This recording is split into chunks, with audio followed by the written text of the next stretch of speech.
লাঠি দিয়ে চেয়ার থেকে ফেলে দিছে, লাঠি দিয়ে চেয়ার থেকে ফেলে দিয়ে বলছে, কিরে তুই না বলছস তুই ছোট নেতা, এখন যে তোর জন্য চারিদিকে মিছিল মিটিং হয়, তাহলে তুই ছোট নেতা বলছিস। পরে আমি বললাম যে ভাই আসলে আমি ওরকম বড় কেউ না, আমি একটা মাদ্রাসা চালাই, আমি আলেম, আমি জুলাইতে আন্দোলন করেছি, এজন্য মানুষ আমাকে চিনে।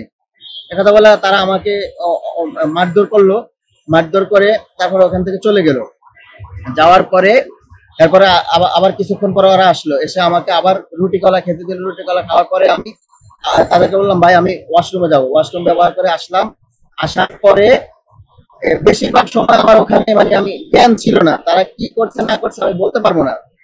তো ওখানে আমার টর্চার করার মধ্যে ওরা আমারে কয়েকটা চড় মারছে, আর ওই যে একটা লাথি উষ্টা দিছে।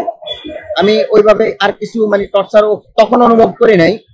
তারপরে যখন সম্ভবত চতুর্থ দিন বা পঞ্চম দিন, আমি তো শিওর জানি না, আর আমার বলতেছে তুই তো জামাত শিবির, তোর নামে জামাতের আমির পোস্ট দিছে, তুই তো জামাত শিবির, তোরে তো আমরা মেরে ফেলবো, তোরে ইন্ডিয়াতে পাচার করে দিব জঙ্গি বলে, জামাত শিবির এগুলা বলে মানে বিভিন্ন ভাবে ভয় দেখাতে থাকে।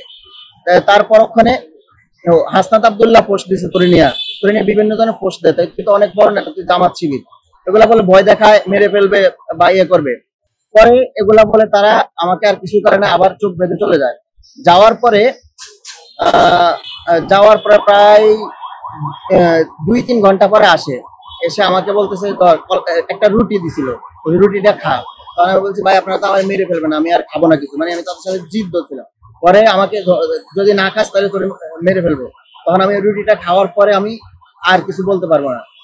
এরপরে আমি যখন জ্ঞান ফিরছে তখন আমি দেখি যে ওই সম্ভবত পূর্বাচল ওখানে একটা ওই মানে ঝোপের মধ্যে আমি কয়েকজন লোক আমাকে ডাকতেছে আর মুখে পানি দিচ্ছে। ওখান থেকে তারা আমারে যখন নাম জিজ্ঞেস করলো, আমি নাম বললাম, ওনারা বললো ভাই আপনারা তো সারা দেশে মানুষ খুঁজতেছে। তো ওনারা আমার একটা মসজিদের সামনে নিয়ে গেছে, নিয়ে ওখান থেকে মনে হয় ওনারা 999 ফোন দিছে। এরপরে পুলিশ গিয়ে আমাকে উদ্ধার করে আনে কুয়েত মৈত্রী হাসপাতালে আনছে।